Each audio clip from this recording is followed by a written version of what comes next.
The committee will come back to order. Before I recognize Ms. Brown, I want to make this statement that during the recess for votes, my staff made contact with a new whistleblower who provided a credible account that a FEMA contractor visited the home of an elderly disabled veteran's family around October 10th following Hurricane Helene. While there, the FEMA contractor recommended that the family remove Trump campaign materials and signs from both their house and their yard. He warned the family that his FEMA supervisors do not take kindly to Trump supporters and that they seem as domestic terrorists. The elderly homeowners were so frightened by this and afraid that they would not recover their loss that they removed all Trump materials and signs. Nevertheless, FEMA has not returned to their residence. This took place not in Florida, but in Georgia. Administrator, we're happy to provide you with more information on this, but we and the American people want to know what FEMA is doing to ensure that political discrimination is not dictating how the American people are receiving aid following a disaster. Mr. Chairman, will you share the information with the minority as well so we can follow up on that? Absolutely. All right, now, Chair recognizes Ms. Brown. Thank you, Mr. Chairman. This hearing has shown us why it is so important for our federal officials to remain unbiased, nonpartisan, and committed to helping every single American under their mandate. The work of the Federal Emergency Management Agency is critical and will become even more important as we continue to experience more severe weather events because of climate change. Just this year in Northeast Ohio, we experienced severe drought, extreme heat, flash floods, and destructive tornadoes, all of which took place in the span of just 1 month. I am very thankful that no deaths occurred as a result, but the destruction from these storms and climate events continue to be felt in my district and every district across the country. We are grateful for the assistance that FEMA provided, helping to assess the damage and get Northeast Ohio back on its feet. As my colleagues have said, storms and other disaster events have no political party, and they do not discriminate. They don't care if you live in a blue state, a red state, or a purple state. That is why FEMA and all of our federal agencies must remain fiercely nonpartisan. So, Administrator Criswell, can you speak to how FEMA accomplishes its mission and goals in a nonpartisan way, and why doing so is so important? Congresswoman, the work that we do, again, our mission statement of helping people before, during, and after disasters is so critical, and especially, as you mentioned, in a time when we are seeing an increase in the number of severe weather events across the United States. These weather events are becoming more complex, creating additional challenges for people across the country to recover from these events. We have to support everybody that's been impacted by this, and it is one of the reasons why I have been so determined throughout my time here to remove as many barriers to accessing our programs as possible, like the recent changes to our individual assistance program, which has been transformational. The biggest changes that we've done in probably 20 years to open up more assistance for people across the United States that have been impacted. We have to help these people get back on their road to recovery, and that's what FEMA does. We jumpstart that recovery.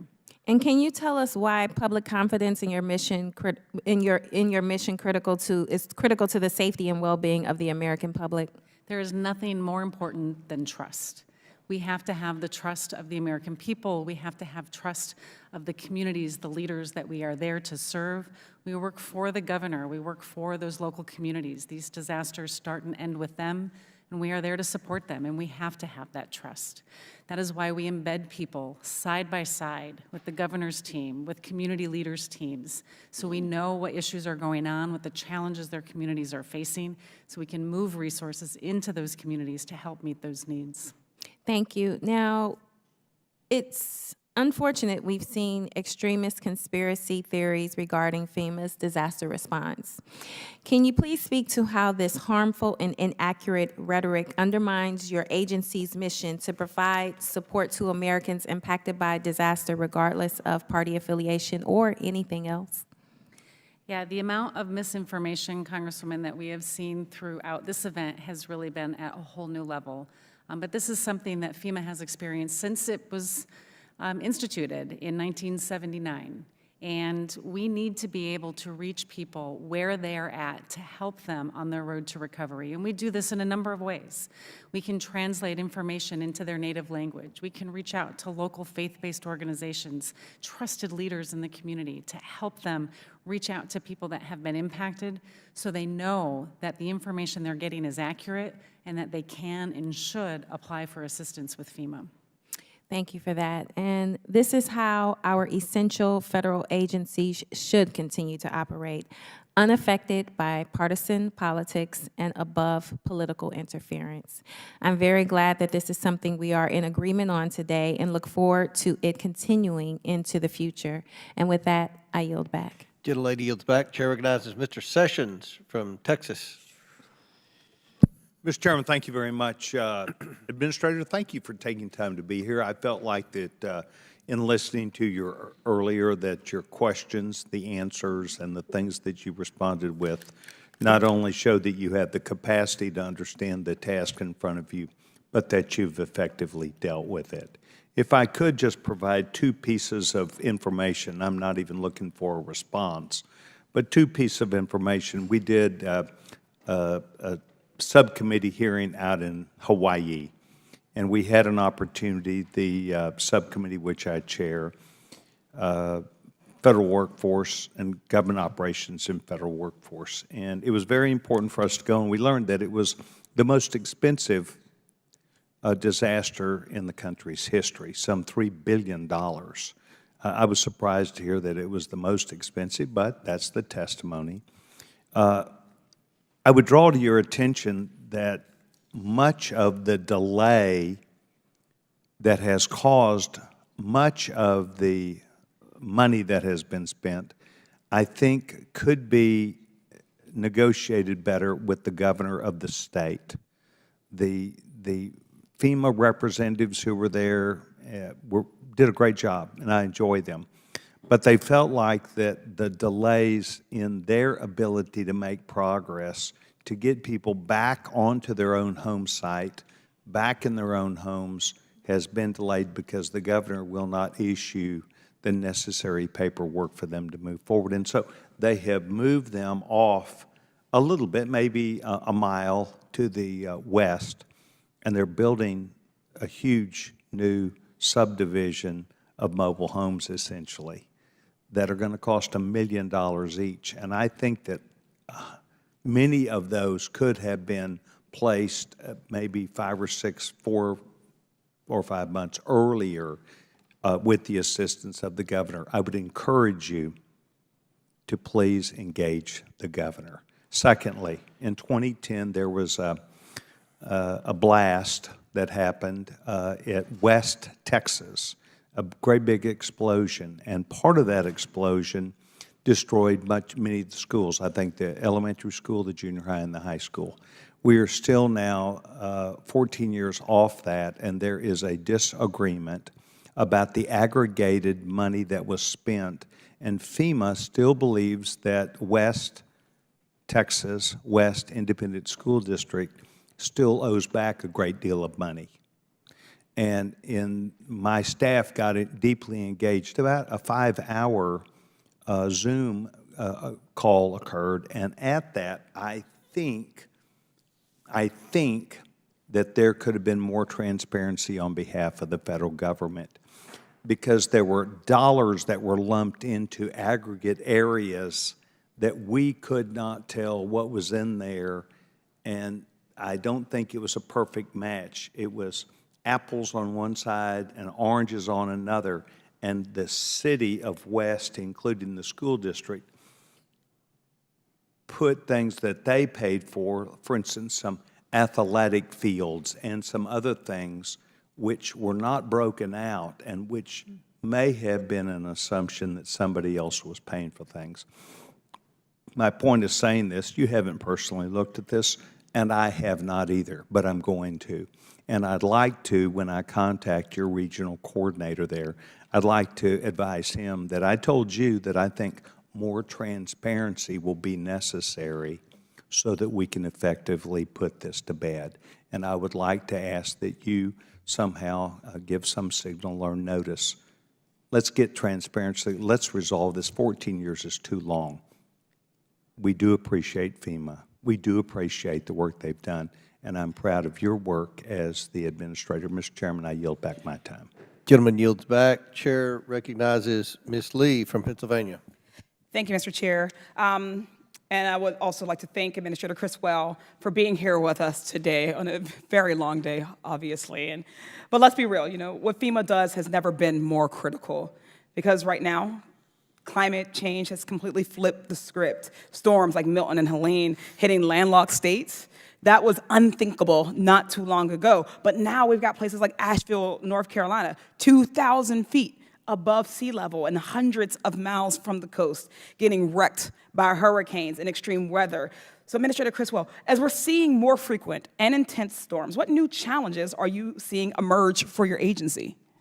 As you mentioned, Congresswoman, we are seeing events like we have not seen before. I mean, I can think back to a year ago with the wildfires in Maui that were happening at the same time that we had a hurricane in the Pacific heading towards the desert lands of California. The types of events and severe weather events that we are seeing at a scale that we have not seen previously. I mean, as an example, 117-ish disasters last year, and we have over 170 already declared this year. The challenges we face is making sure as we are rebuilding these communities that we do so in a way that makes them stronger against future storms, and not just the risks that they faced in the past, but the risks that they will face in the future. Certainly. So as climate change worsens, then would you say that your agency is going to need more resources or fewer resources? I think we will definitely need more resources to be able to keep up with the pacing demand of the events that we've been responding to. Certainly. It doesn't take a genius to figure that one out. More disasters in more areas mean more help will be needed. The climate crisis is here. Pretending that it doesn't exist or that it won't get worse only harms the people that we have been sent to this body to represent. For the sake of not only my constituents, but people all over the country who may face natural disasters they've never even thought to prepare for, I hope that we can all come together to give the American people the help that they deserve. That means making sure that FEMA is fully funded and that they are serving all survivors of natural disasters. So let's be honest about what's happening here today. My Republican colleagues want to cherry pick this incident and sensationalize it. Well, the reality is that for decades, there has been different treatment by FEMA, for instance, towards Black and brown communities. Hurricanes Katrina, Maria, Ida, Florence, Harvey, we all saw communities of color served last or not at all. And those are difficult to discuss, but important. Several reports and investigations confirmed what those of us who are part of those communities already knew, that white disaster victims were helped first and with more money than Black people of color, even when the damage was the same. Rather than fixate on a single incident, this committee should be working to ensure that the entire system is equitable for all Americans and that we're building on the work of the administration to make that so. With that said, while we're reflecting and analyzing our disaster response, I'd like to ask you, Administrator Criswell, what has FEMA done to ensure that all communities, particularly the most marginalized, are being fully served? How has there been improvements since previous storms where we have seen critiques or even difficulties in administering service? You know, I have served as a local emergency manager, and I understand what it is like to be a customer of FEMA. I have seen people within my own communities that have had a hard time accessing the programs. One of the first things that I did was change some of our policies to ensure that we understand everybody's unique needs. For example, we know that many homeowners in all parts of the country don't have traditional mortgages or traditional deeds to their homes, and so we expanded the types of documentation that we accept from people so they can access our programs. These are the kind of barriers that were affecting people everywhere, and we wanted to make sure that everyone that was impacted by a disaster could access our programs with minimal amount of barriers. Those are the changes that we've made. We continue to make more. There's more work to do. Certainly, but those are such critical steps that we've seen results from. So we thank you for that. I don't think it can be stressed enough how important FEMA is going to be in the years to come. The climate crisis means recognizing that we're about to see weather events we've just never expected.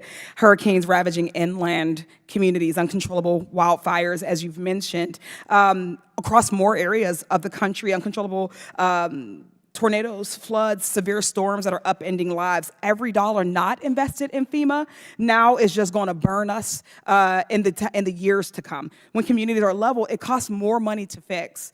We have no choice but to invest if we don't want to see communities completely erased after climate catastrophes.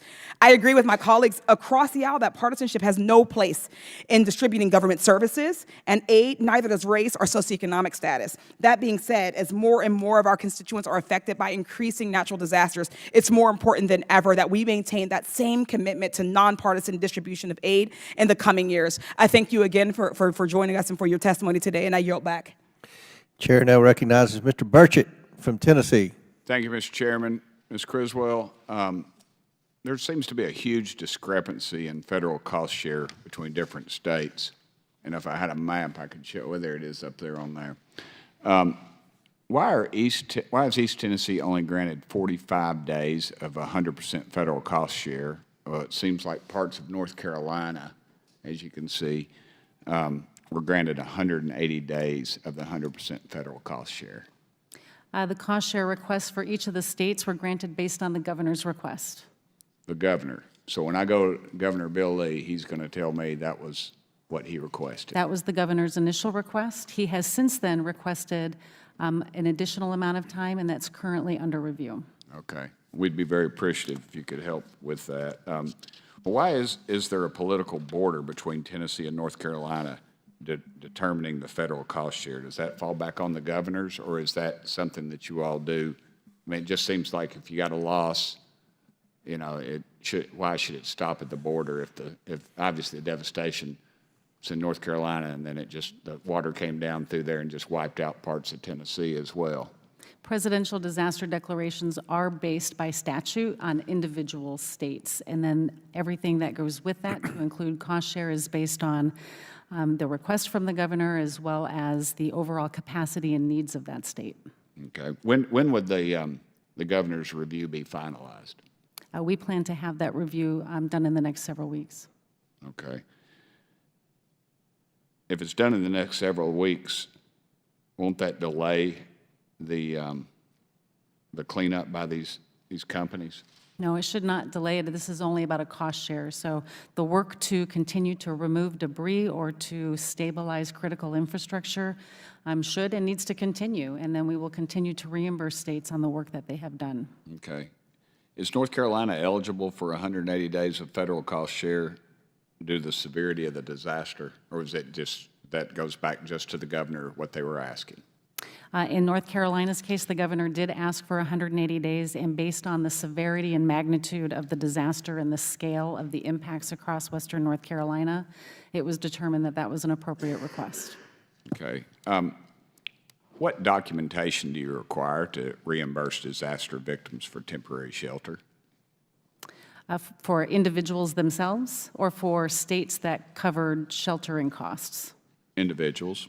So if an individual has experienced costs related to evacuating their area either pre-landfall or during a disaster, they are eligible for a number of different programs. They can get rental assistance, and that can be determined just by applying for FEMA additional assistance. But if they need continuing rental assistance, they will have to show receipts that they are continuing to pay for rent.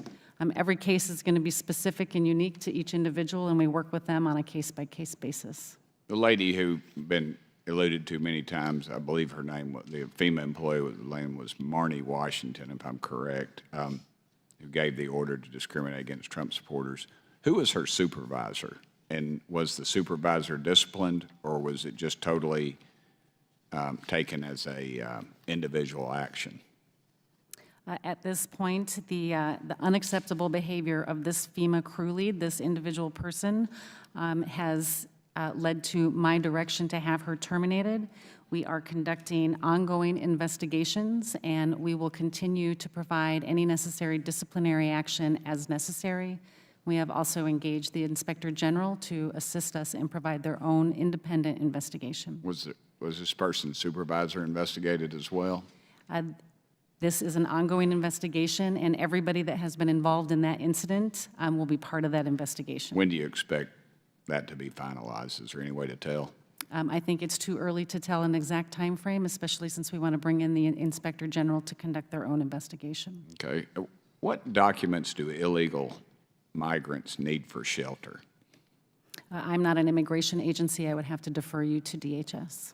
So they don't come to you all and say, when they apply for FEMA, they don't do that?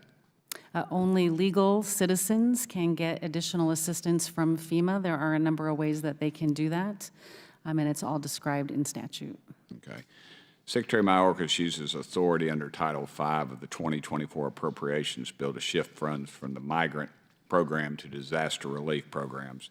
How do you plan to restore the faith in FEMA after that occurred? Can you repeat that question, sir? Well, I'm going to run out of time, if that's all right, Mr. Chairman. Has Secretary Mayorkas used his authority under Title V of the 2024 Appropriations Bill to shift funds from migrant programs to disaster relief programs? I'm not aware of any funding being shifted from migrant programs into disaster relief programs. Or disaster relief is a separate appropriation from Congress. Okay, for disaster relief to migrant, either way? There has been no money shifted from the disaster relief fund under this administration to support migrant programs. Okay, I've run out of time. Thank you, Mr. Chairman. Chair recognizes Ms. Crockett. Thank you so much, Mr. Chairman, and thank you so much, Administrator, for being here. A couple of things that I want to try to run through as quickly as possible. Are you familiar with NOAA? NOAA, the National Oceanic Atmospheric Administration? Yes. Yes. And out of curiosity, you obviously knew what NOAA stood for.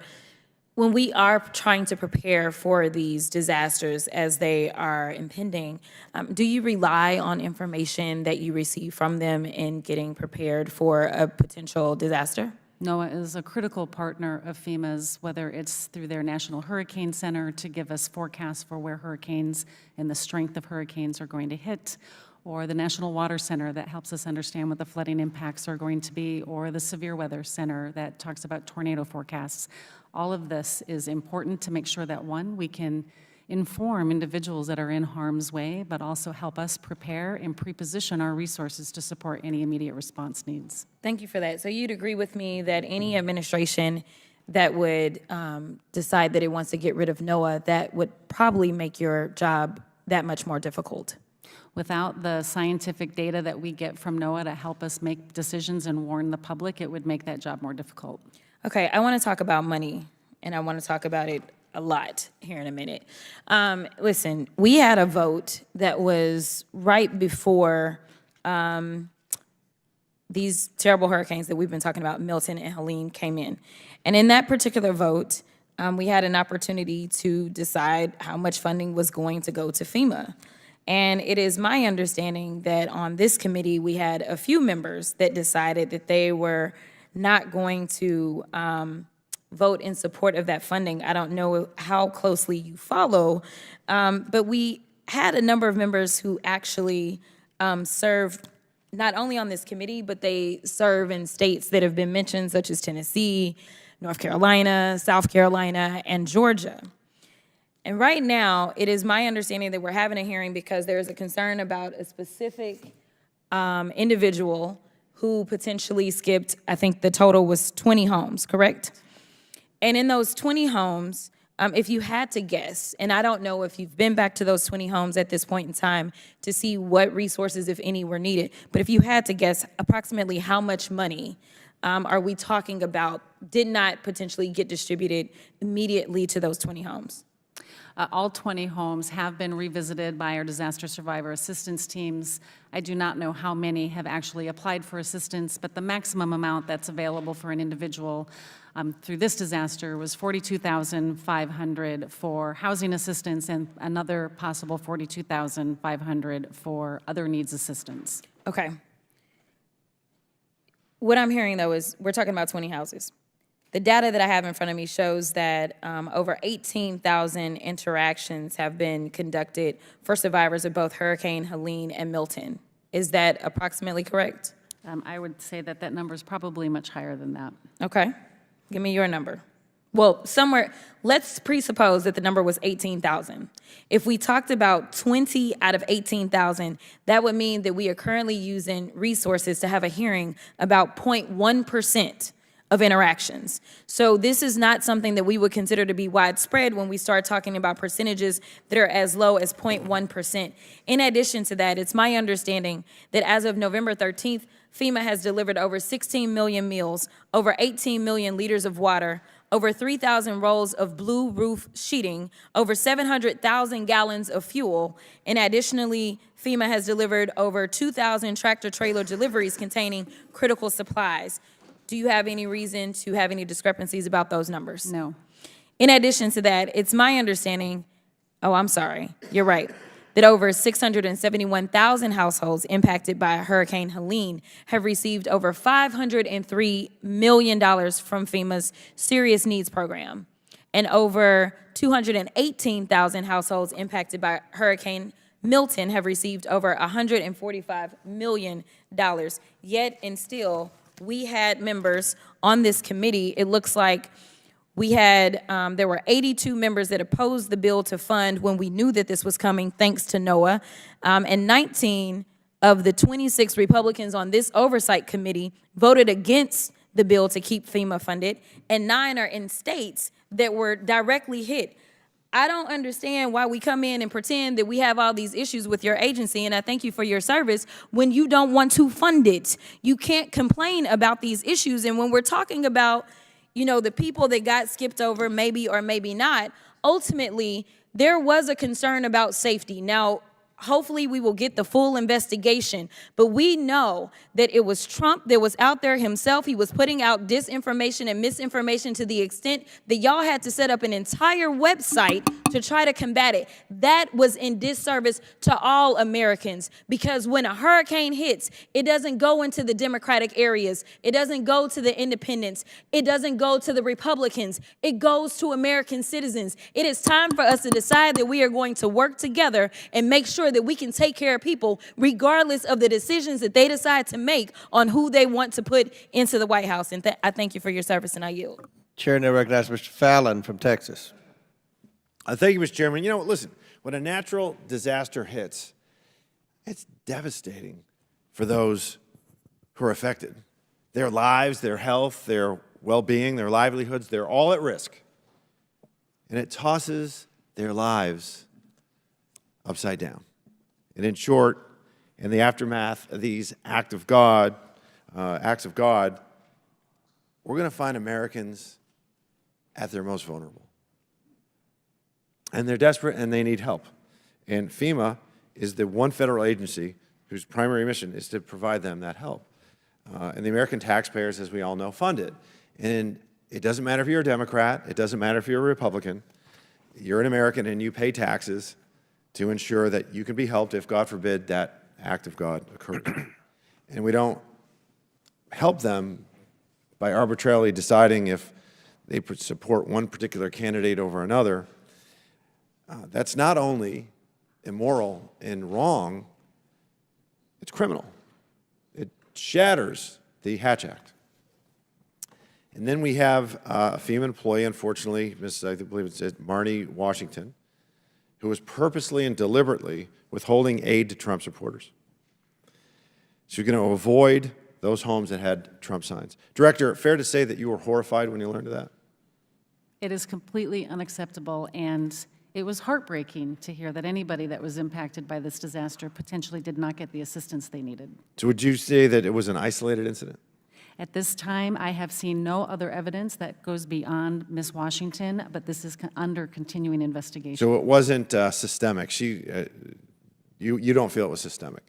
I understand the reports that this employee is making. However, the evidence that has been presented to me does not show that this is a widespread problem, but I want to be certain that Right. this is not So a widespread Ms. Washington problem. disagreed, of course, and she said that she'd been scapegoated and that the FEMA, the agency, prioritizes avoidance and de-escalation in situations where some employees may feel unsafe, like, according to her, urban areas where there might be unleashed dogs. And, I mean, the thing that gets me about that is, Director, you don't think that a Trump sign poses a danger akin to a runaway dog, right? Of course I mean, that's ridiculous. And Trump supporters certainly shouldn't be compared to or treated like unleashed dogs, nor should anybody, even somebody that supported Ms. Harris for president.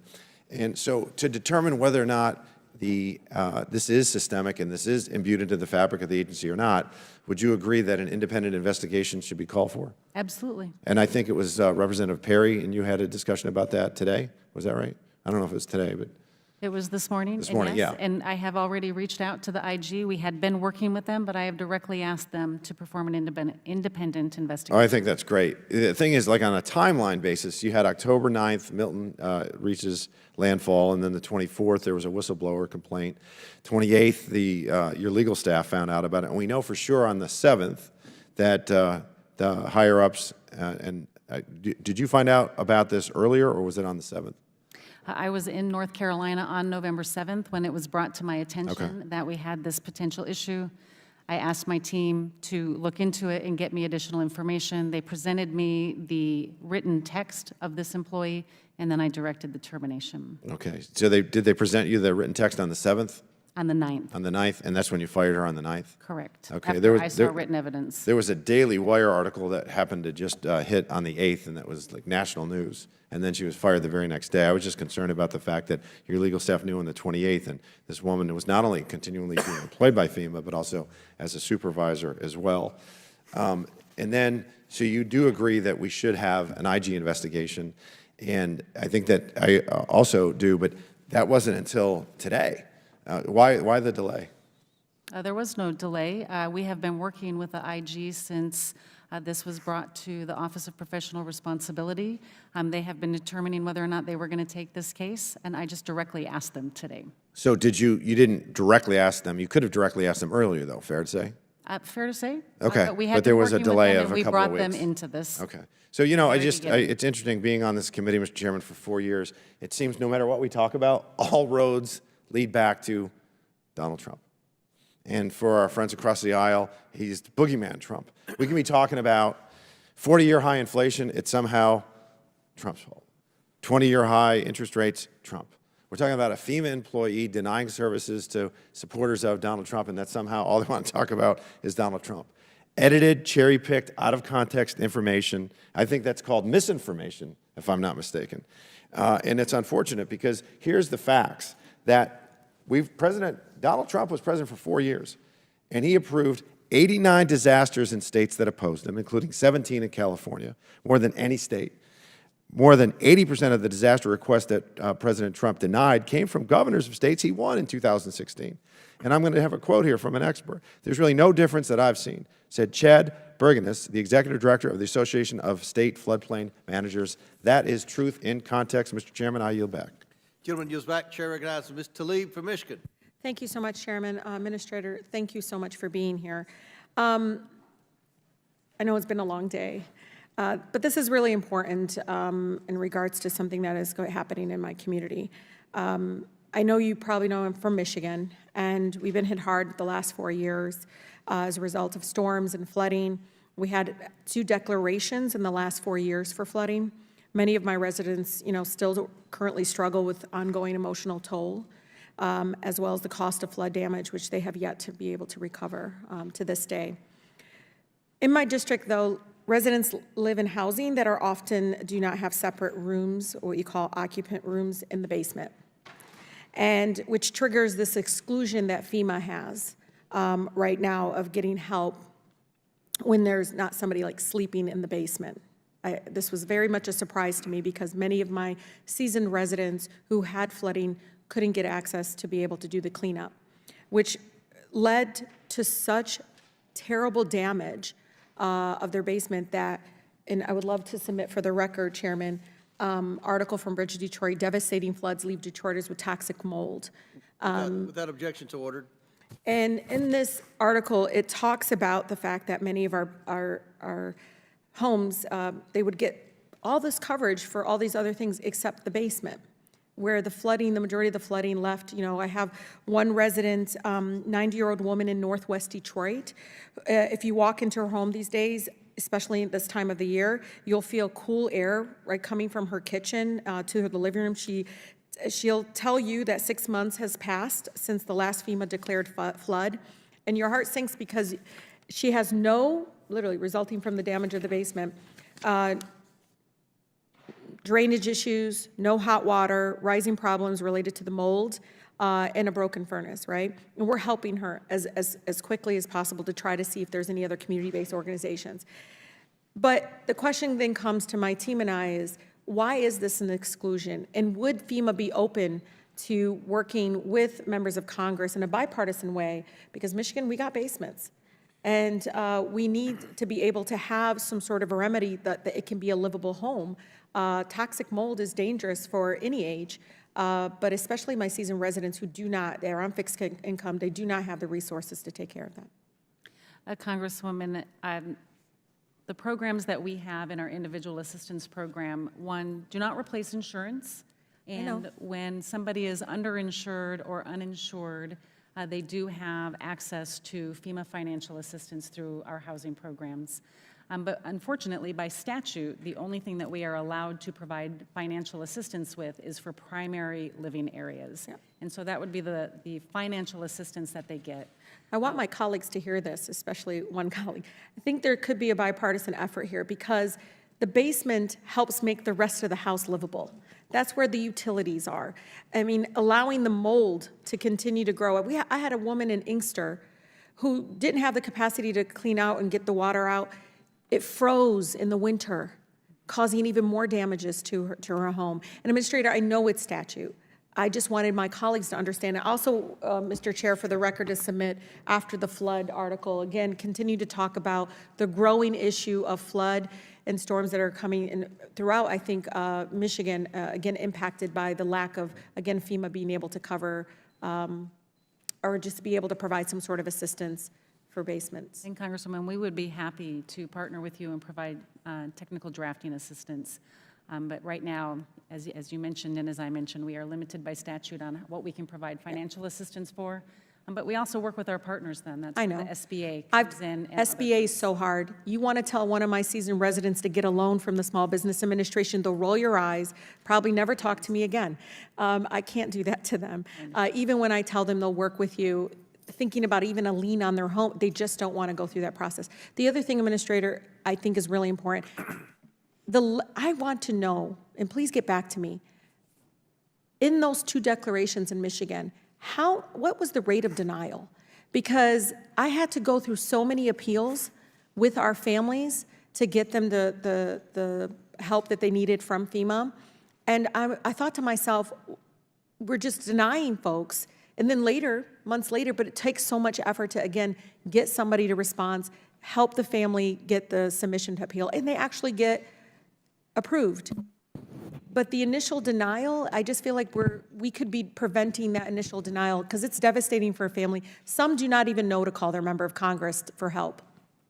We would be happy to get you that information, and I'll just add that, you know, it frustrates me equally as much that the way our current system, the platform work, sends these letters out so quickly when all we need to do often is get one additional piece of information. It's something that It's like a receipt or something. Yeah, just tell the residents.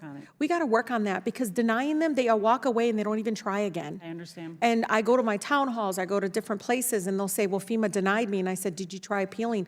What do you mean? How do I do that? Again, I think we need a better process because our families we shouldn't be, look, we're a public government entity. We shouldn't act like the for-profit insurance companies. We should be better at this. We should move with much, much more compassion. Thank you. Chair now recognizes Mr. Timmons from South Carolina. Thank you, Mr. Chairman. I want to thank Administrator Criswell for being here. You've been here a long time today. It's about 6 o'clock. This is what, your 7th, 8th hour. We appreciate you being here to answer these questions. I don't think any of us believe that you are responsible for the conduct of some of the employees and or leadership. Who knows? We're going to get to the bottom of that, but I just appreciate you being here today. You've gotten a lot of the same questions all day, and I'm going to talk about something a little bit different.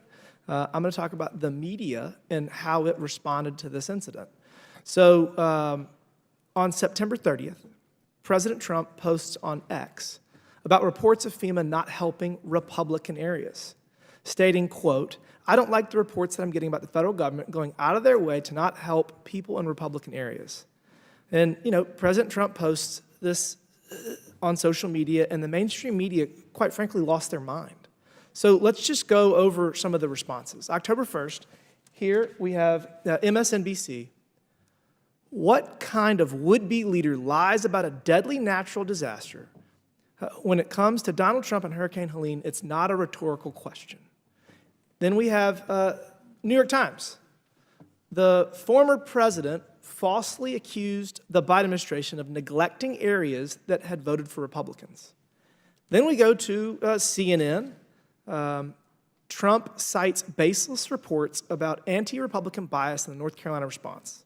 And then finally, Vox on October 8th. Trump falsely suggested that the federal government is purposely neglecting areas with Republican voters, but none of these claims are true. So it seems that at least one of them was true, and possibly more. Miss Washington was fired allegedly for not providing relief to hurricane victims because of their political affiliation. I mean, we've documented that. I guess one question for you is, what exactly was she fired for? So, I mean, I guess the report is that she was terminated due to her actions not adhering to FEMA's values. Is that correct? She was terminated once I saw the written evidence that she was withholding assistance to people in communities impacted by disasters because they had a Trump sign. This goes against our core values and is inappropriate behavior. Okay, I just want to be sure we understand, because it sounds like a catch-all, the language of a not adhering to FEMA's values. It's kind of similar to conduct unbecoming an officer in the UCMJ. But I guess my bigger issue is that FEMA did not cite a specific policy that she violated. So is there a specific policy that at FEMA that forbids discrimination of any kind, or is this just a catch-all? We definitely have policies that prohibit the discrimination of anybody, whether it's the delivery of our disaster programs or the delivery of our grant programs that support communities to be better prepared for the severe weather events that they're experiencing.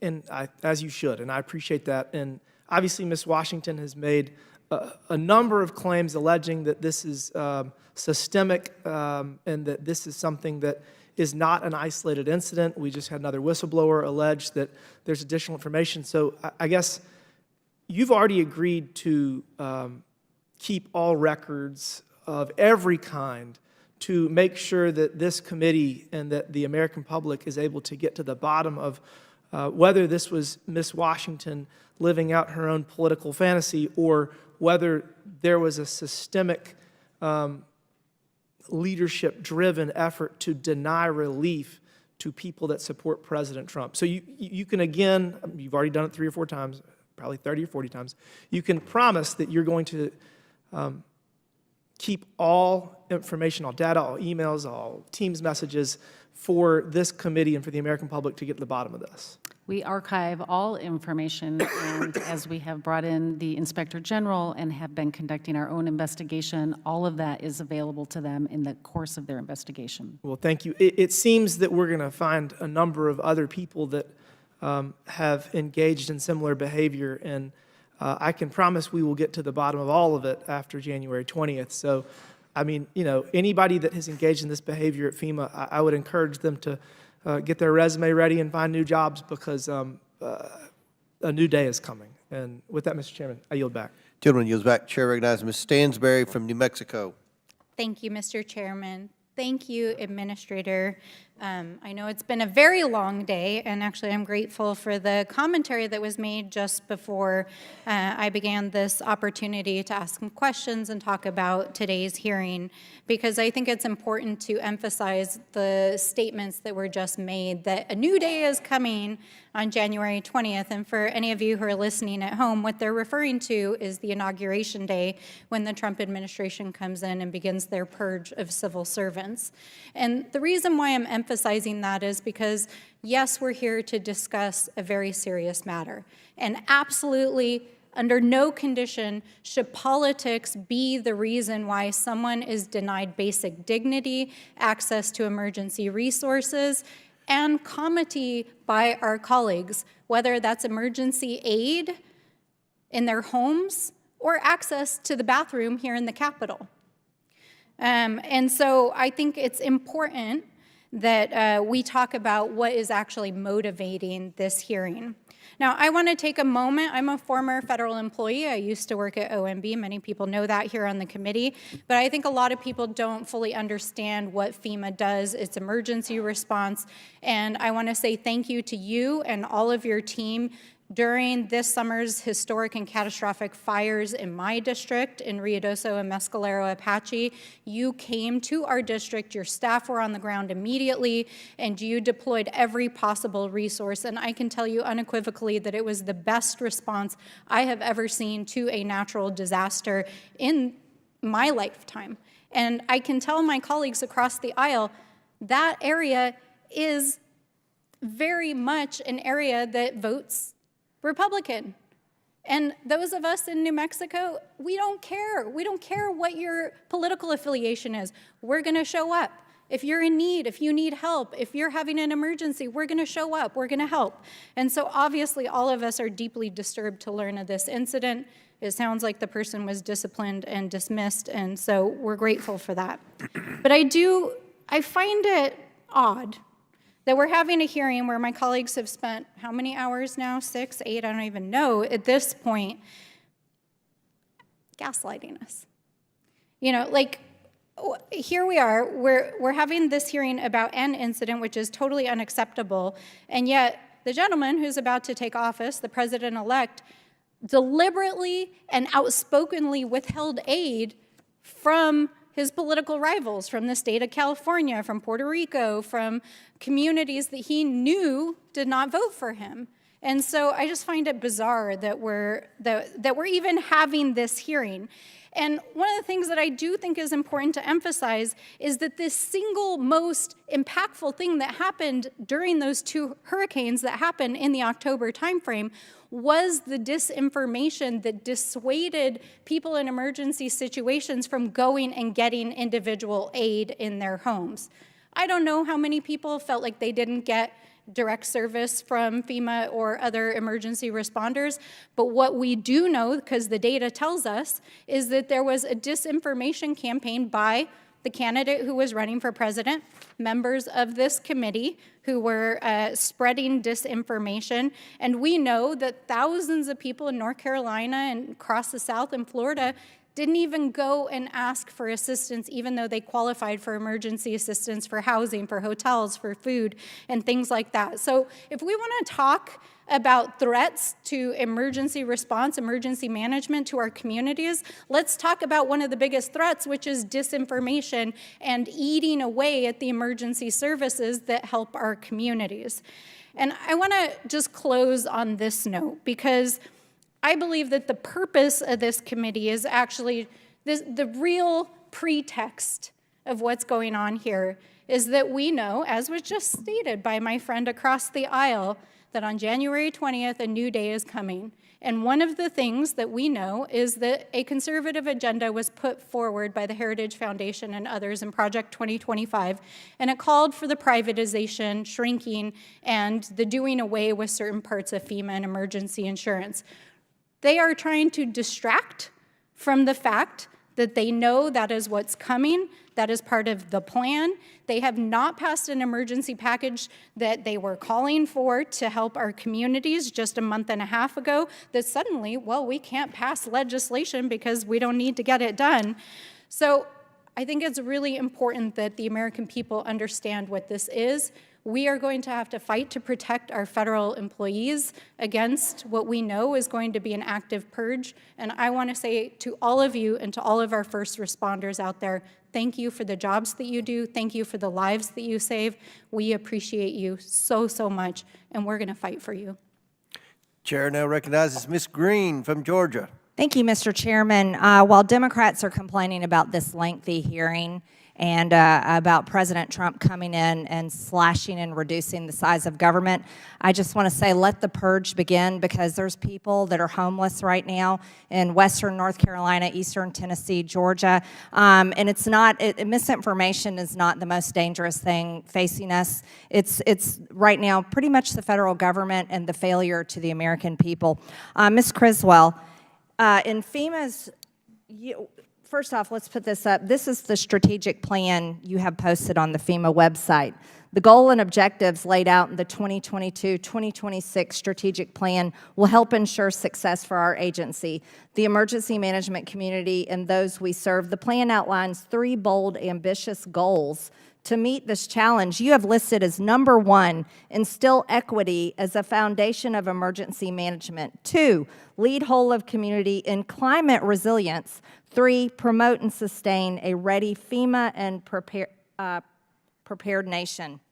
Ms. Criswell, in FEMA's strategic plan document that you crafted, you say, and I quote, "We must instill equity as a foundation of emergency management. Systems that foster inequality serve no one, especially in times of crisis. We must recognize that disasters affect individuals and communities differently, commit ourselves to reducing barriers to access, and deliver equitable outcomes for all whom we serve."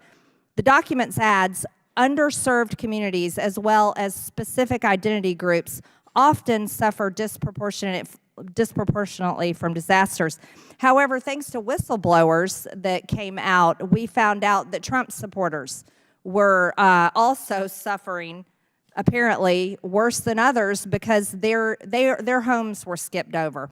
And I know you said that you fired the employee that skipped the homes of that had Trump signs, but you know, we don't believe that was a one-time incident, and now we know there's another whistleblower that has come forward and said that this happened in another state.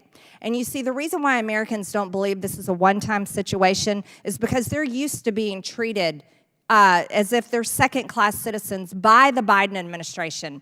Not only has this happened in FEMA, when they were suffering under horrific conditions after this hurricane, it's happened through the Department of Justice, where the Department of Justice has been used against pro-life activists, parents holding their school boards accountable, and people that protested the election on January 6th. This Biden administration, as a matter of fact, you talk about equity, has treated half of this country and our beliefs and how we feel completely unequitable. So on that note, I also want to bring up that you also said, in administering our mitigation programs, we will keep equity considerations top of mind and will include them in the competitive scoring process for programs such as flood mitigation assistance. What exactly is this scoring process that you use when you are choosing organizations to give FEMA funds to? Congresswoman, we have a number of competitive grant programs that provide assistance across a variety of areas. The ones that you are speaking of are part of our mitigation program, where we want to build resilience in these communities so they can be stronger against some of the impacts from the severe weather events we're seeing. But we know that many communities don't have paid staff to write grants. They don't have the resources to be competitive against the larger urban areas. And so we want to make sure everybody, again, has access to the programs that we offer and that we reduce those barriers to make sure that they come in on a level playing field and can get access to make their communities stronger. Well, in the fiscal year of 2023, FEMA spent nearly $1 billion, $789 million, to shelter illegals in the United States. This past year, it was about $641 million, and this money largely is distributed through NGOs. Here's a whole list of them. I know it may be hard to see from there, but this is a whole list of cities, states, and NGOs that received millions and millions of dollars from FEMA, and this was to house illegal aliens, not Americans, who, by the way, all that money right there, that comes from Americans' bank accounts when they write their checks to pay their taxes. Do you think it's acceptable for billions of American taxpayer dollars to be spent on housing people invading our country, but yet Americans in North Carolina, Georgia, and Florida are still homeless and have yet to fully receive support? Congresswoman, we have been directed. Is that equitable? We have been directed by Congress to administer the Shelter and Services Program. If Congress chooses to change that direction, we will follow that law. Congress is changing that direction, absolutely. We're going to put American citizens first, not migrants, because we don't believe that's equitable. You see, the situation, housing illegal aliens while Americans suffer with Americans' taxpayer dollars. That's not equitable. As a matter of fact, that's the biggest failure that could be ever done to the American people. It's such a failure, it should be treason. And that's how the American people feel. As a matter of fact, regular people are so outraged, they are pissed, furious at the fact that they feel completely failed by FEMA that's funded by their money, and yet their own money went to house illegal aliens that have invaded this country. Americans are dead today because of the failures of our border, and FEMA took care of these people. You see, we can't allow that to happen. Thank you, Mr. Chairman. I yield back. Chair now recognizes Ms. Presley from Massachusetts.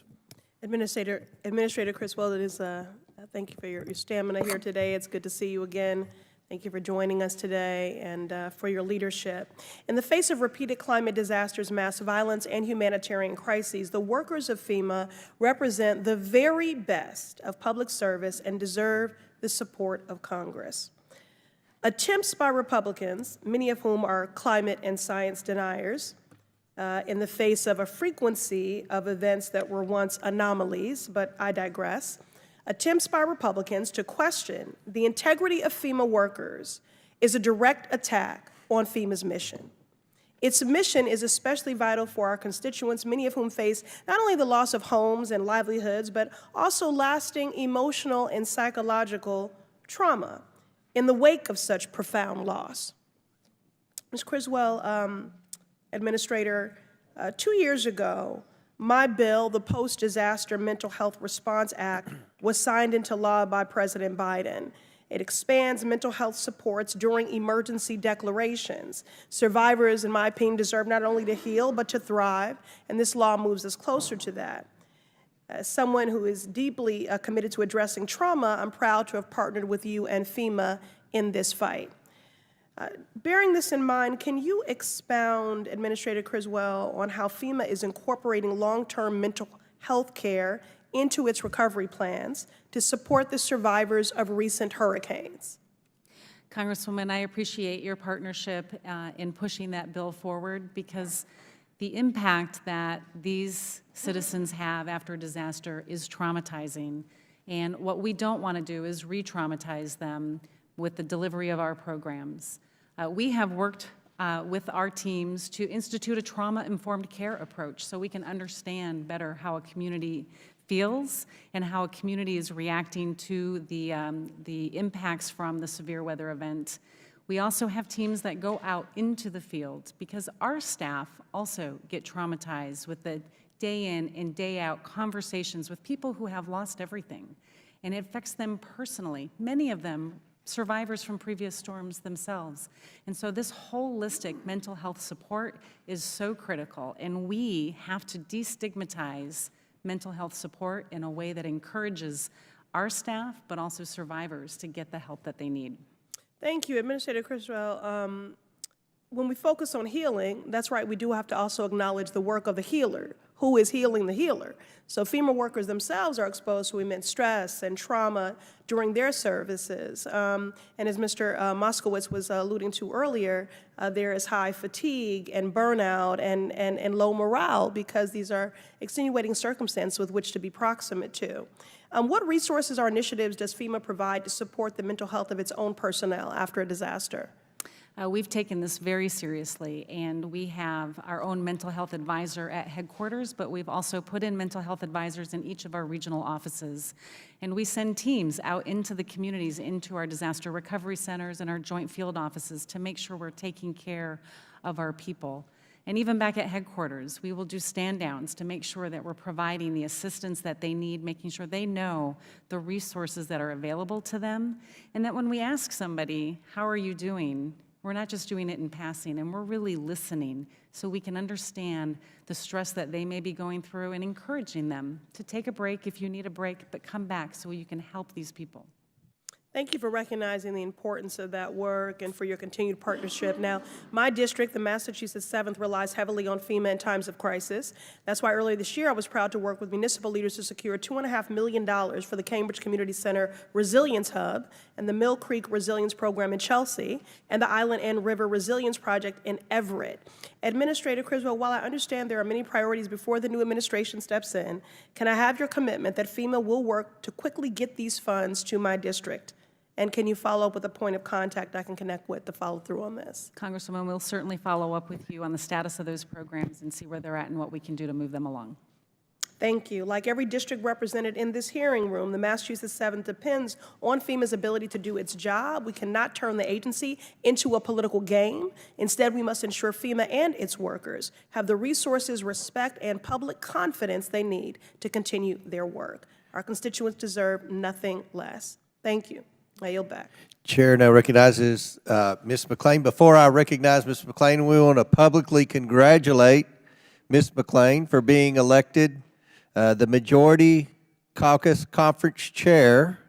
That's a big deal, a big high-ranking leader. We have an all-star cast of members in both parties, especially on our side of the aisle, so congratulations, Chairwoman. Oh, thank you. Thank you.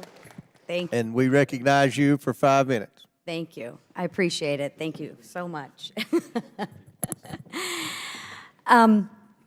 There's been a pattern of discrimination, and I think from what I've listened to, you want to clean it up today, right? You don't approve of what happened. Neither side approves of what's happened. I mean, we've seen the weaponization of the Justice Department against President Trump, the Department of Education, investigate religious-affiliated universities, the DOJ and FBI targeted parents at school board meetings, blah, blah, blah. It goes on and on and on, right? And I think we all want to clean it up, right? Would you agree with that? Discrimination should never be tolerated. 100%. Appreciate that. Now there's a confirmed discrimination against conservatives at FEMA, right? So I just want to put up this timeline to make sure I have everything correct, right? October 22nd, verbal guidance was given by Ms. Washington to skip over, for lack of better words, Trump homes. Anybody that has a sign, a Trump sign. October 24th, the whistleblower comes forward. October 27th, the team's message that we've seen was sent out. 28th of October, the complaint received by FEMA's legal staff. And October 8th, God bless you, this story became public. And then on November 9th, you became aware of it and terminated her position, correct? I think we're missing one step in there, Congresswoman. I was made aware of it on November 7th. November 7th. Is that, I can't see down below. Yeah, it's not up here. November 7th.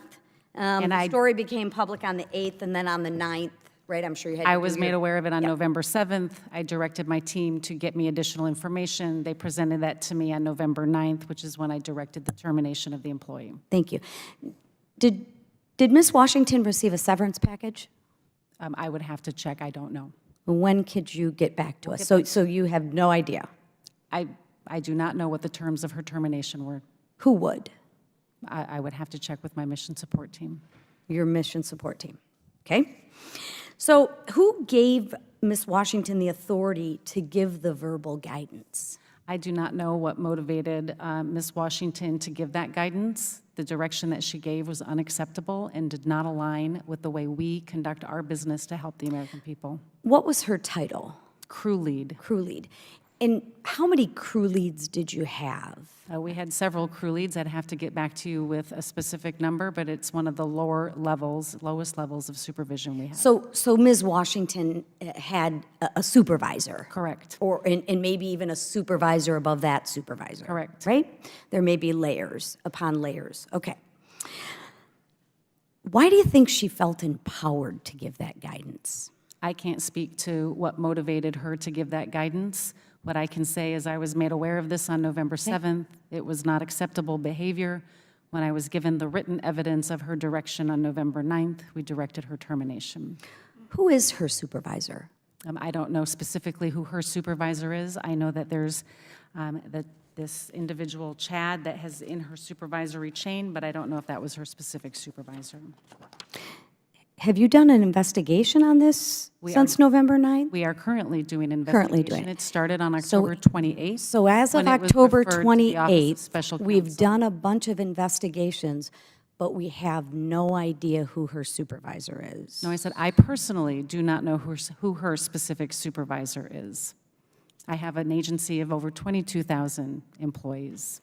I don't know the And you have supervisors of supervisors everyone. underneath you. Do you know if anything happened to her supervisor?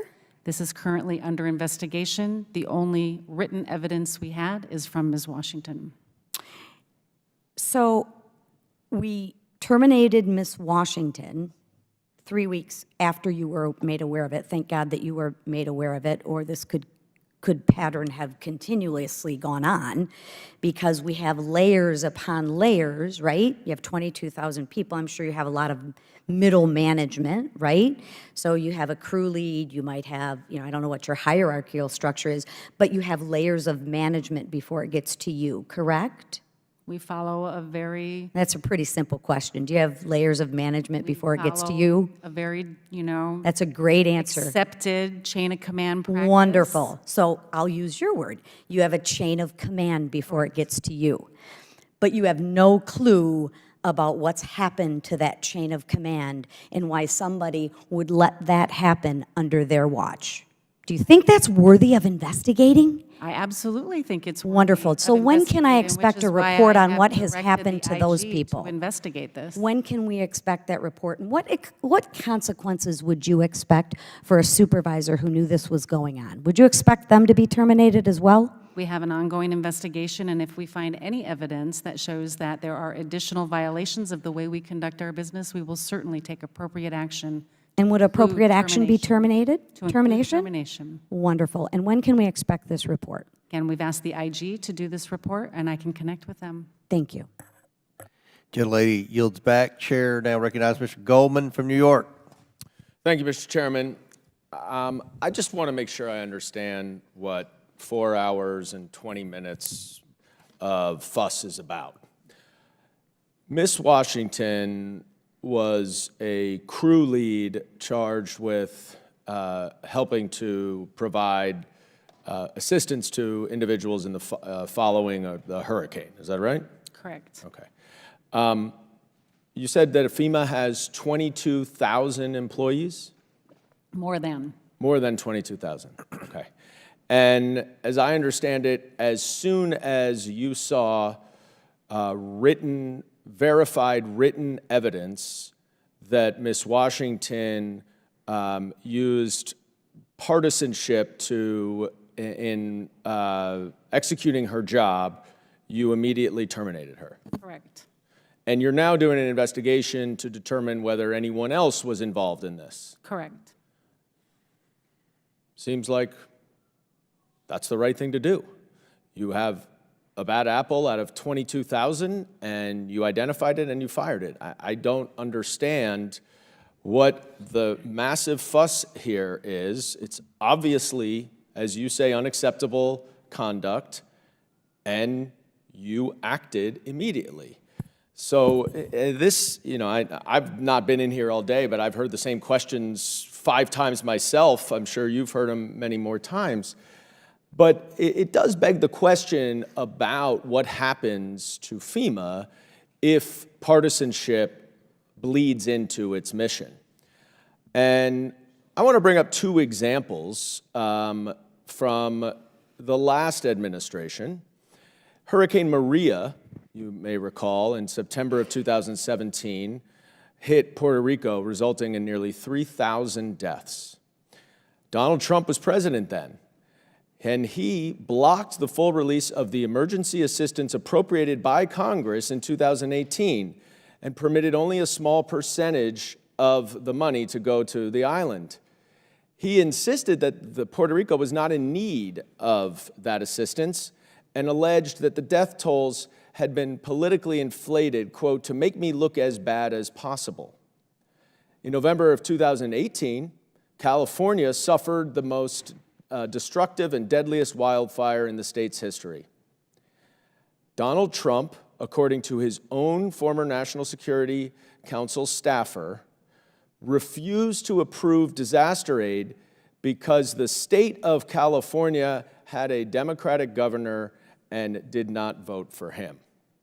In fact, this former staffer had to go and pull out the voting records from Orange County where the fire was to show Donald Trump that Orange County had more supporters for Trump than the entire state of Iowa, so that he would ultimately release the funding.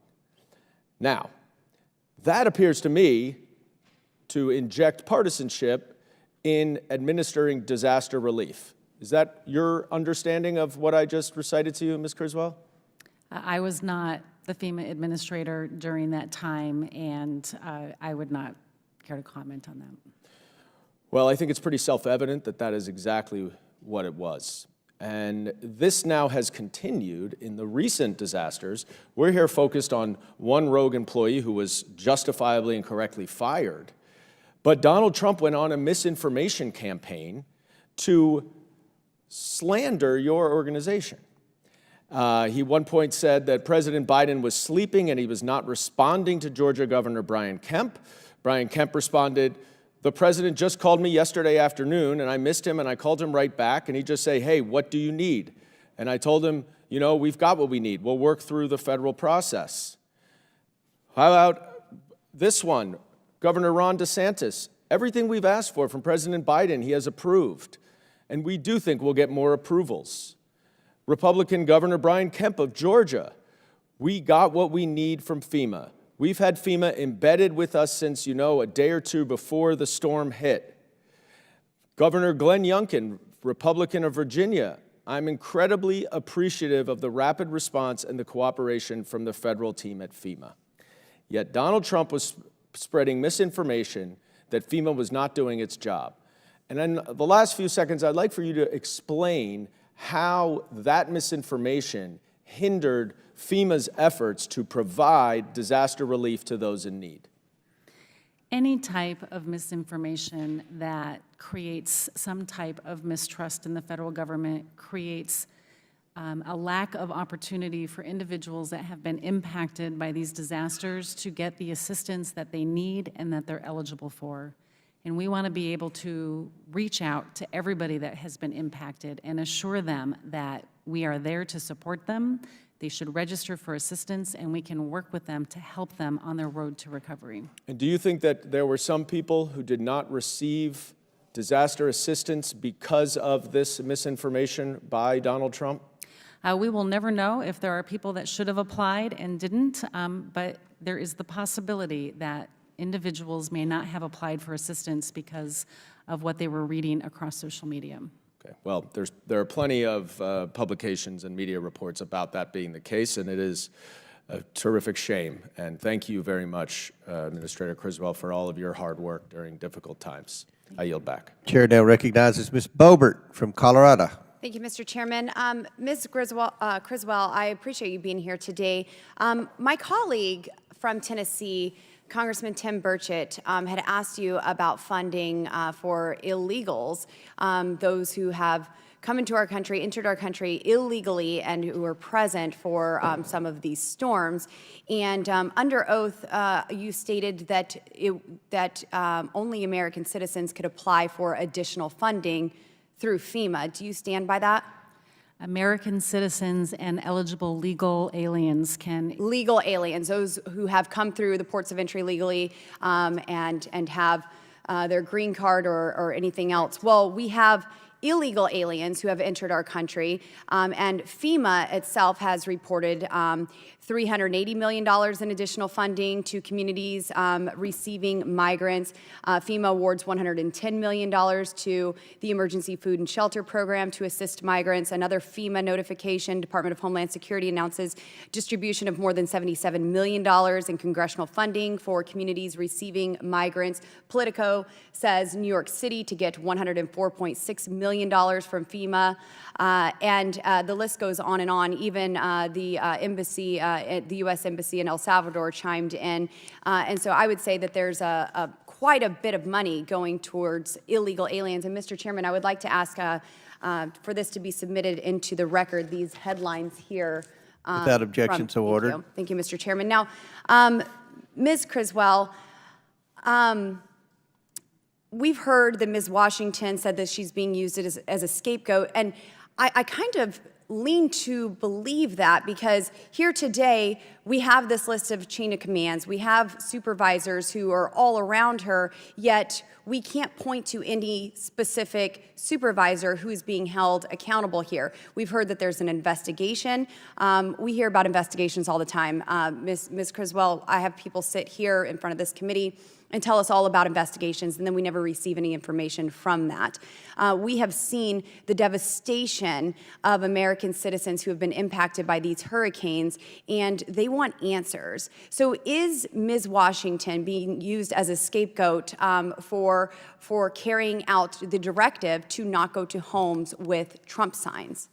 I received information on November 7th that there was an employee that had directed homes with Trump signs be avoided. And you terminated her, but are there others who are going to be held accountable? Now, let me ask you this. Okay, you have the investigation that's been asked of you. What are you going to do to preserve this investigation and ensure that it continues in the next administration?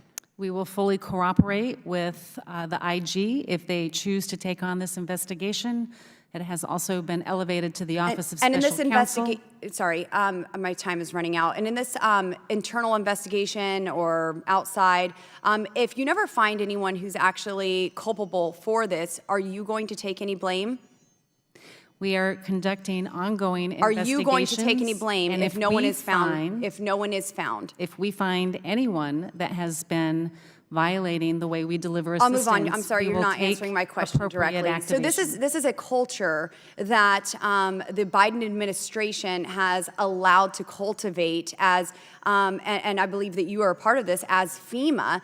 And I would hope that you would take responsibility for allowing your employees to discriminate those who they help based on politics, rather than just dismissing it on an investigation. Now, are there barriers within FEMA between public and private partnerships or relationships, or is FEMA only focused on blocking resources from Trump supporters? Can private citizens help in an emergency? The actions of one individual are not representative of the way FEMA delivers its programs. Can FEMA work with private citizens in an emergency to get resources to American citizens? I think you would have to give me some specific examples of what you mean. Okay, so we have Elon Musk. He said, quote, "My blood is boiling." Mr. Chairman, I would like to submit for the record this article that was printed in regards to Elon Musk is being furious over FEMA blocking SpaceX engineers from Without objection, so ordered.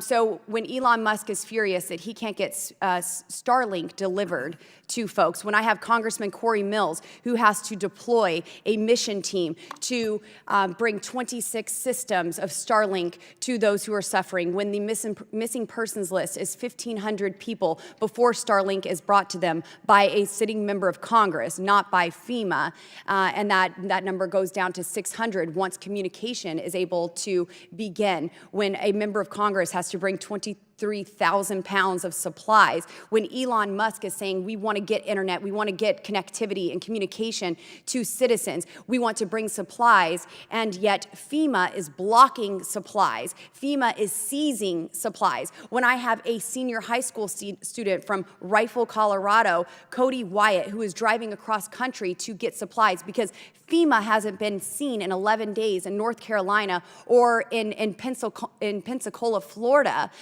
when they aren't present, can citizens help, or is FEMA going to continue to block private citizens and refuse to help those based on their political affiliation? FEMA has never blocked any assistance from moving around any of the states that were impacted. In fact, when Mr. Musk released that statement, we had over 70 Starlink satellite terminals in and around North Carolina, exceeding what he For had 11 already days, said. Congressman Corey Mills did not see a single FEMA representative or truck, and I have witnesses as well in Florida who did not see any help from FEMA for days. We were on the ground before the disaster started.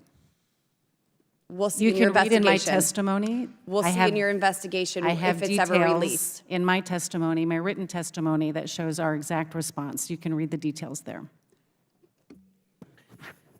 Before I recognize Mr. Burleson, ranking member has a unanimous consent request. Thank you, Mr. Chairman. 3 articles here from Reuters, an article dated October 23, fact check FEMA disaster funds not diverted to migrants by Biden administration. Washington Post, October 4, 2024. No, Biden did not take FEMA relief money to use on migrants, but Donald Trump did. And from Axios, an article dated August 27, 2019, entitled Trump reallocates $155 million from FEMA disaster relief to fund ICE. And then finally, one other one, which is a FEMA press release from October 1, 2024, entitled DHS announces $210 million of additional funds to protect faith-based institutions and nonprofits against targeted attacks. Thanks so much. Without objection to order, Chair recognizes Mr. Burleson from Missouri. Thank you, Chairman Comer and Ms. Criswell. Thank you for being here with us today. You know, the underlying facts behind why we're here has got me thinking about, how do we end up at this point? And I think it didn't happen overnight. This is not just one anecdotal story. This is a part of a long list of grievances that the American people have experienced. You know, the whole thing is just very, very familiar. The names change, the agencies change, the bureaucrats change, but the people on the receiving end of it are still the same. You see, the bigger the government, the smaller the individual. And it's these individuals who feel like, and they don't feel like it, they've been told that they're garbage. And they're treated like garbage. And when the President of the United States uses words like, like has been used, deplorables, garbage, Nazis, then one can expect your agencies to treat people in the way in which you're talking about them. As you know, we have a FEMA supervisor that expressly directed volunteers to go door to door offering assistance to bypass the homes of homes that had Trump campaign signs. These are American citizens. These are taxpayers. These are our countrymen and women who just lost everything, all their possessions, and they're being treated like garbage.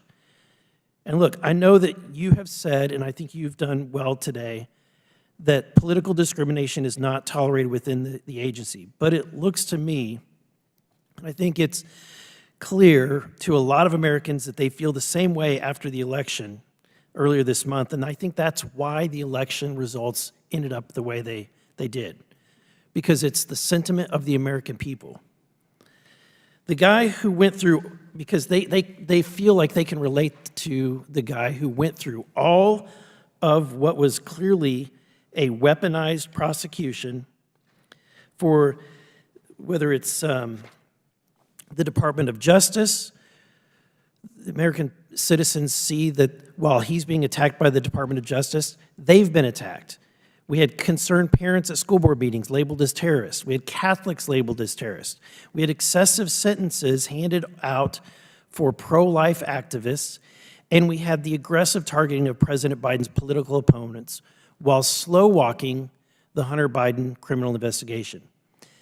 And this is not new, because during the Obama years, we had the IRS was used to target conservative groups. Remember? I mean, we had Lois Lerner and that agency stopping the attempts for groups that had the word Tea Party or Patriot from being able to get tax-exempt status. Or how about during COVID, when the Biden administration pressured social media platforms to censor, quote, disinformation about COVID-19, including alternative treatment options, or their concerns were forced vaccinations, or if somebody had the idea that it leaked from a U.S. government-funded coronavirus lab in Wuhan rather than some animal in a wet market. The American people, who have been called garbage, we saw a federal government do more to stop the distribution of ivermectin and hydroxychloroquine than it did fentanyl. We saw all of these and more. We saw rent-a-riot campaigns like BLM and Antifa not being prosecuted for all of their fires and destruction, but yet when conservatives have a protest, it's called an insurrection. And grandmas and grandpas who supported Trump are still being thrown in jail. We saw financial institutions work with law enforcement to mark Americans as domestic terror threats for buying religious texts or firearms or supporting Donald Trump. There's so many other examples. Trump himself has been attacked by the Department of Justice, Jack Smith, Fani Willis, all this lawfare. We have the FBI censoring information about the Hunter Biden laptop.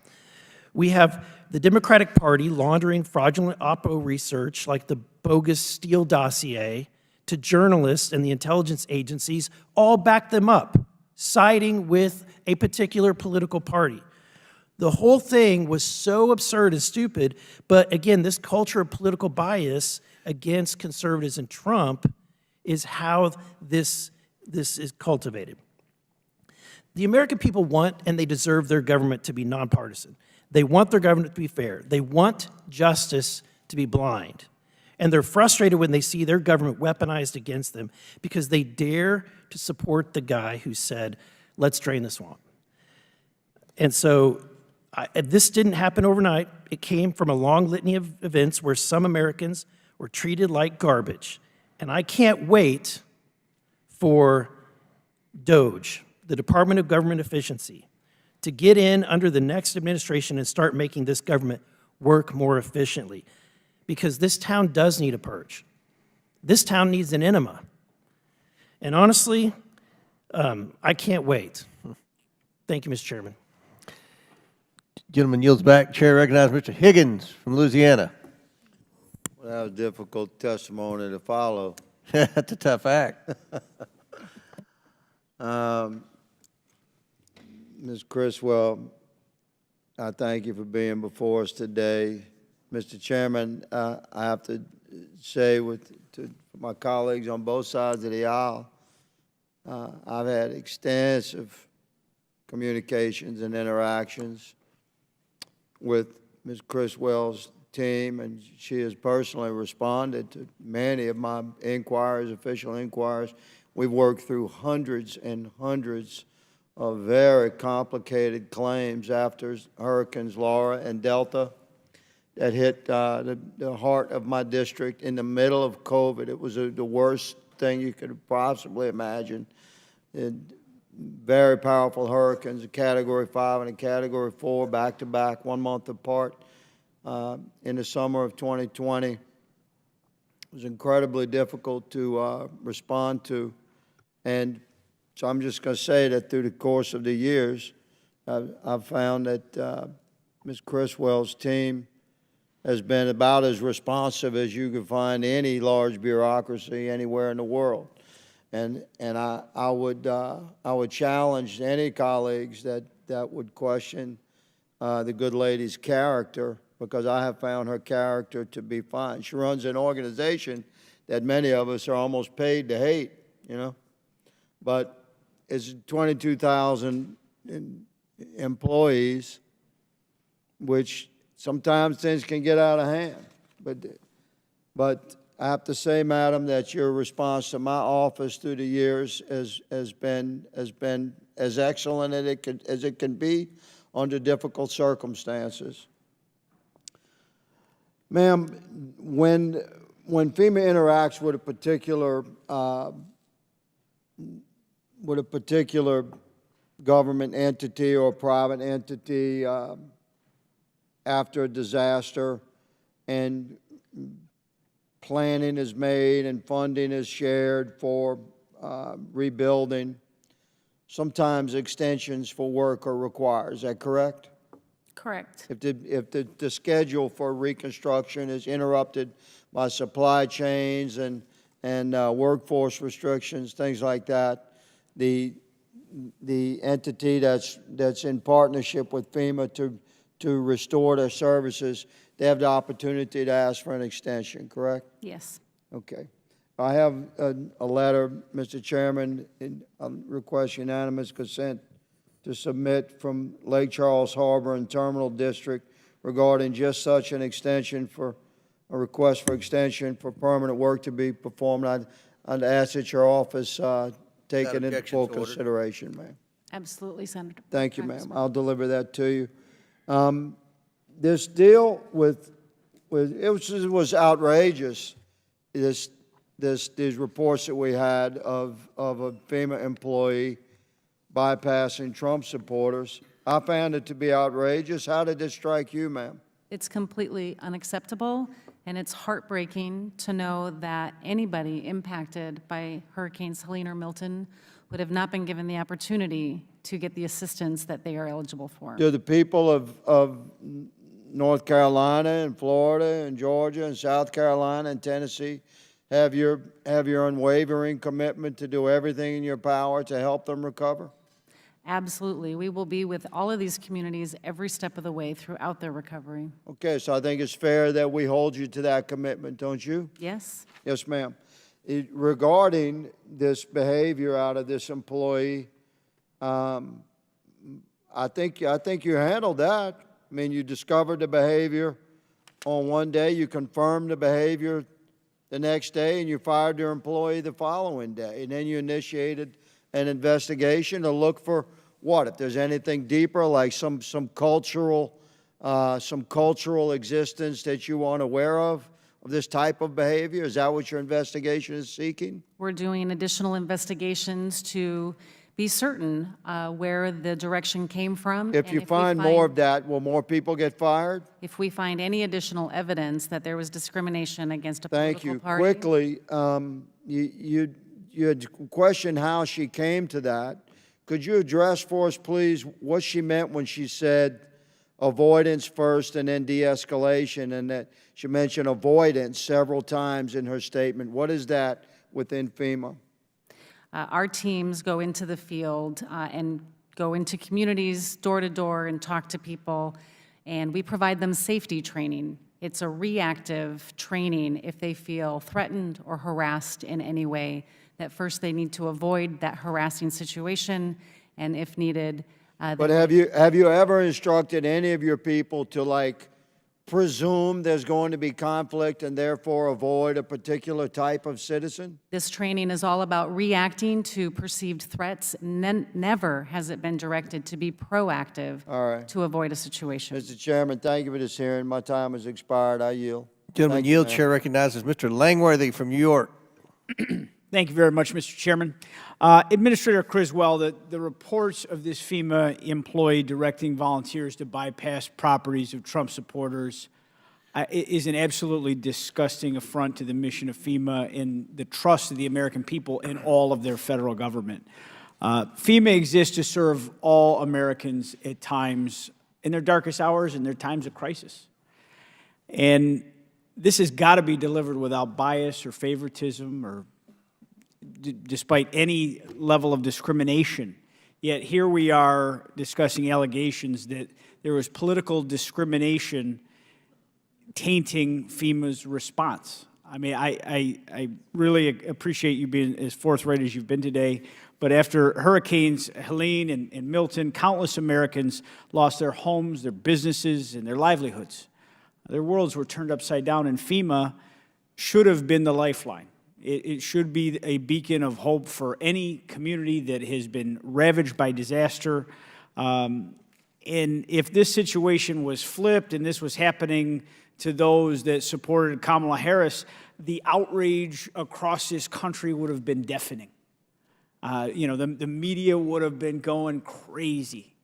Yet, we didn't have that same level of outrage. This is symptomatic of a dangerous and growing culture of bias throughout this entire federal government. And I would hope that FEMA would be the last agency to ever contribute to that, because you truly are dealing with American citizens at their darkest hour. We need to be about Americans helping Americans, period. End of story. No matter where you are, where you come from, or who you support for President of the United States. When disaster response has been corrupted by political bias and gamesmanship, the American public's faith in this federal government gets broken permanently. And it's really tough to erase that stain. So I take you at face value that, you know, you're a person of action, you want to fix this. But what bothers me is how this employee got to this moment and what culture existed around them where they thought it was okay to guide other employees to say, no, skip those houses. I mean, are you aware of any of your employees that felt that Trump supporters were dangerous to approach their homes? I mean, what was, in your initial portions of your investigation here leading to the termination of this employee, I mean, what was it that, you know, she expressed as to why we would avoid these Trump households? I can't speak to the motivations that drove her to send that message, but the actions that she took were completely unacceptable.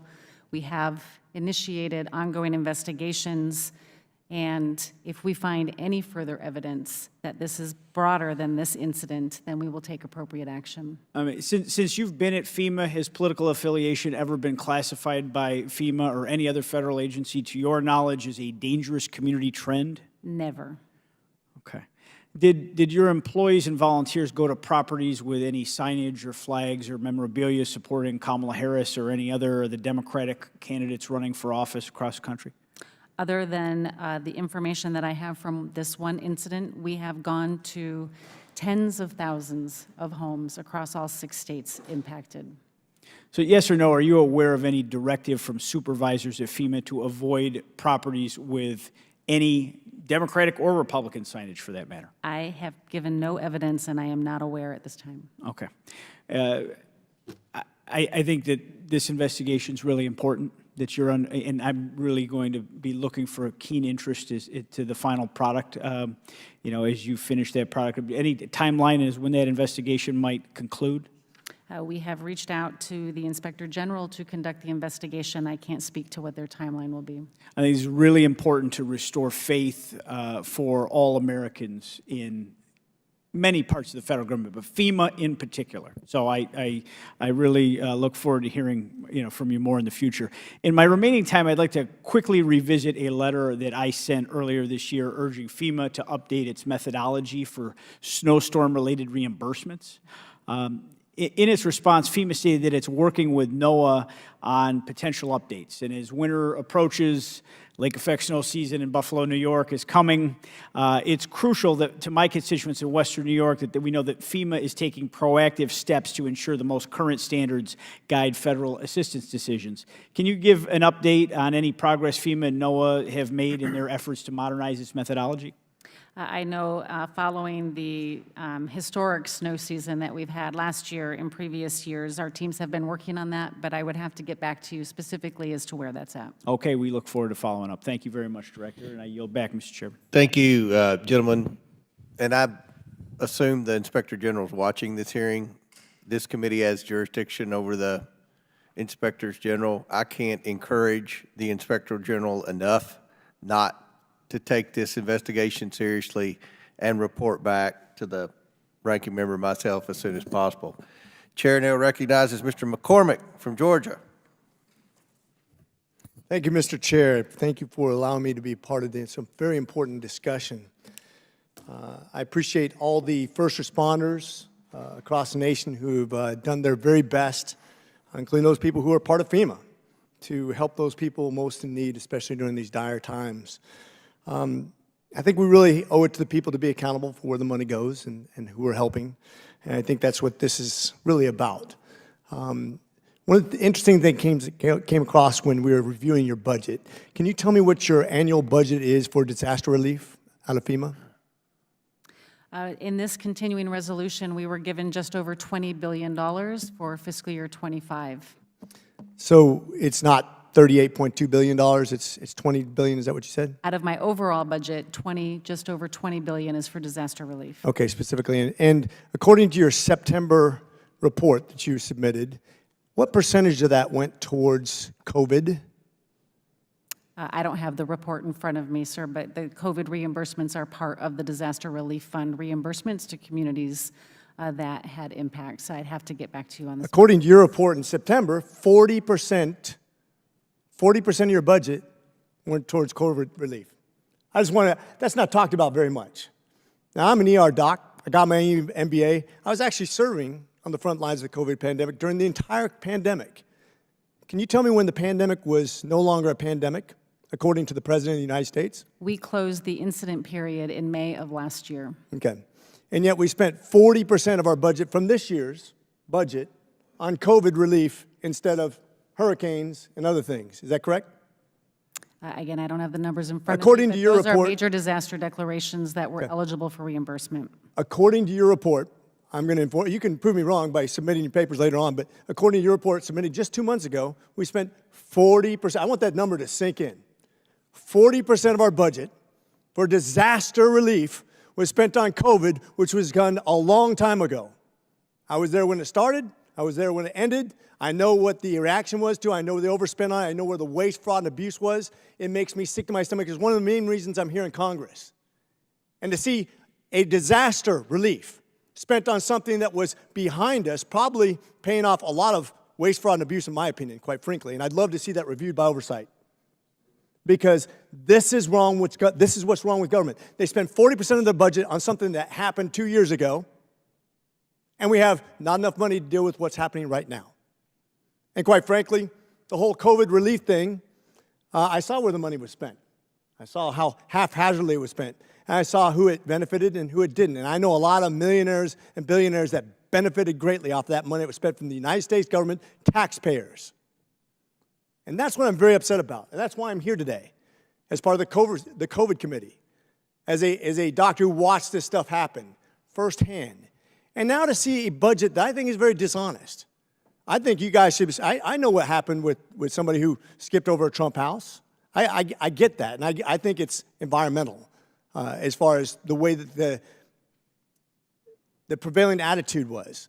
I understand you fired somebody, which I'm very happy about. I understand you're looking into other people that might be at odds with what you're supposed to accomplish. But to have a budget that's dedicated almost half of their budget to something that ended a long time ago, can you explain that? All 50 states received a disaster declaration in the previous administration to support their reimbursements for the costs experienced from For this year? COVID-19. These are all payments from the disaster declarations declared during the previous administration in 2020. So you mean to tell me that you had to do it? These were presidentially declared disasters, just like all disasters. And as people, So you're saying yes, you had to do it. Is that correct? Yes, as So communities. you're by law binded to spend 40% of your budget on COVID response. We are abided by law to reimburse jurisdictions that received a presidential disaster declaration to reimburse them for the costs as eligible under the law. So I'm new to Congress, Mr. Chairman. Mr. Chairman, I'm new to Congress. I'm not really have the experience that you have.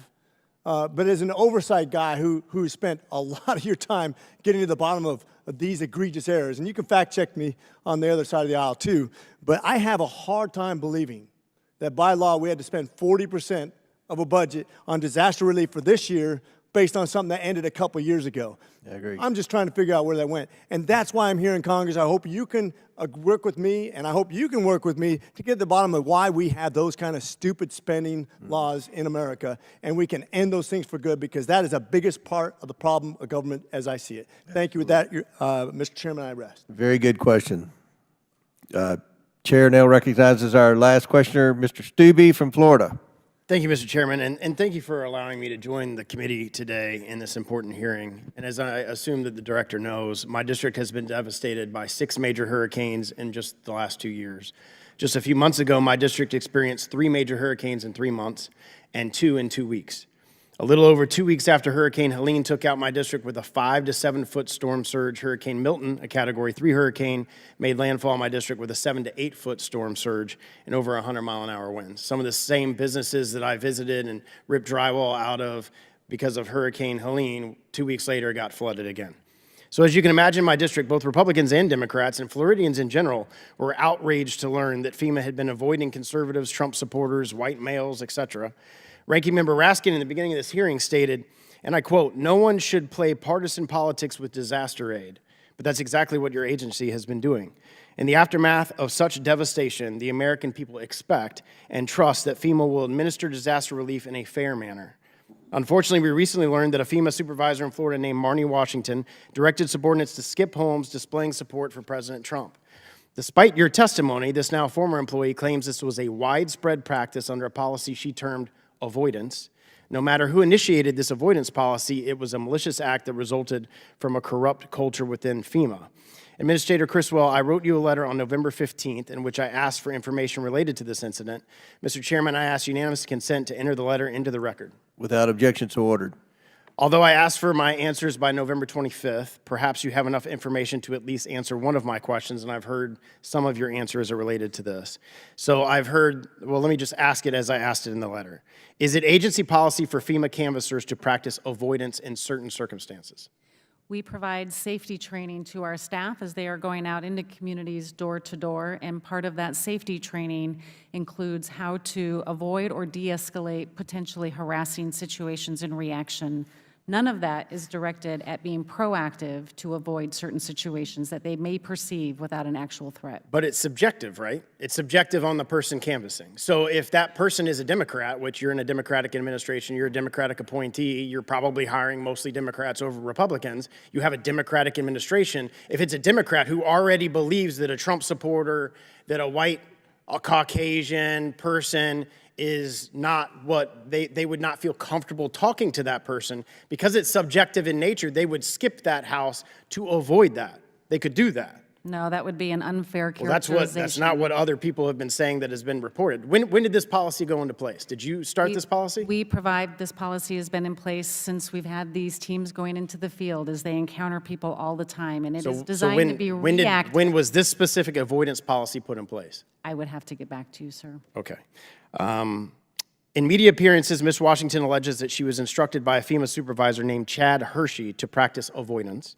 As part of your investigation, have you interviewed Mr. Hershey?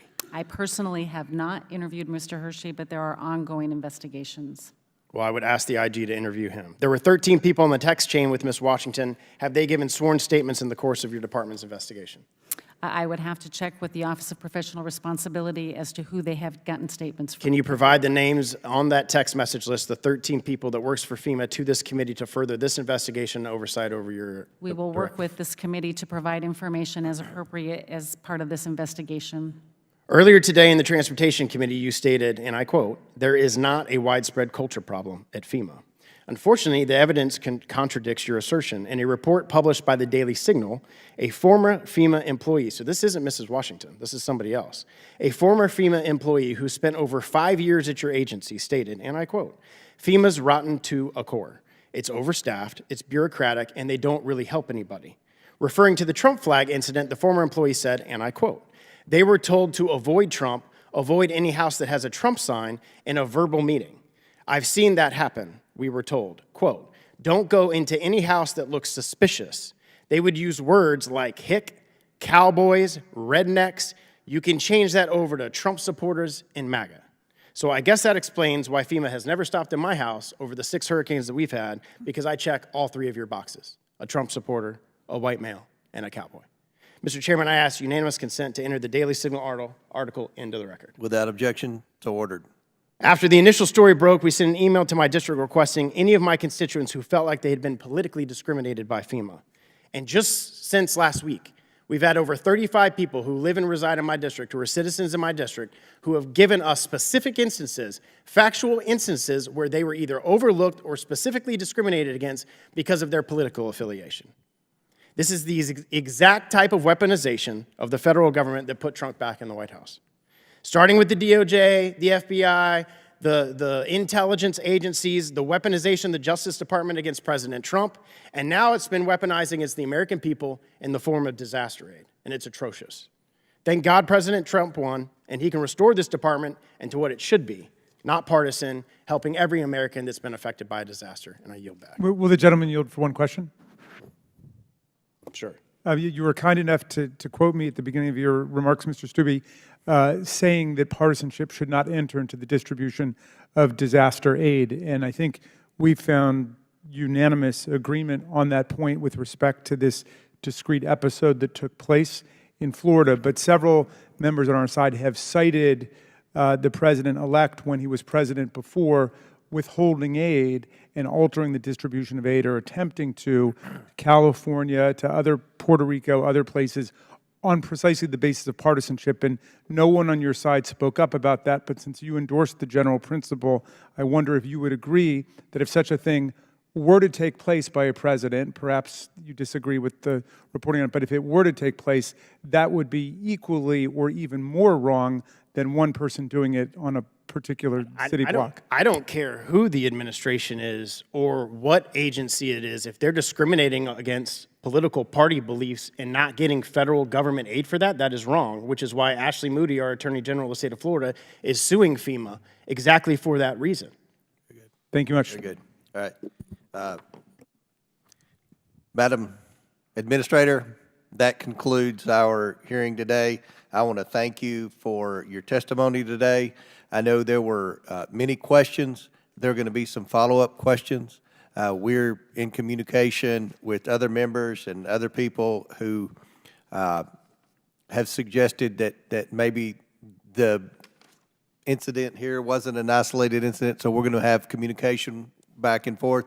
We look forward to that IG report coming very soon. And with that, and without objection, all members have 5 legislative days within which to submit materials and additional written questions for the witnesses, which will be forwarded to the witness. If there is no further business, without objection, the committee stands adjourned. Thank you.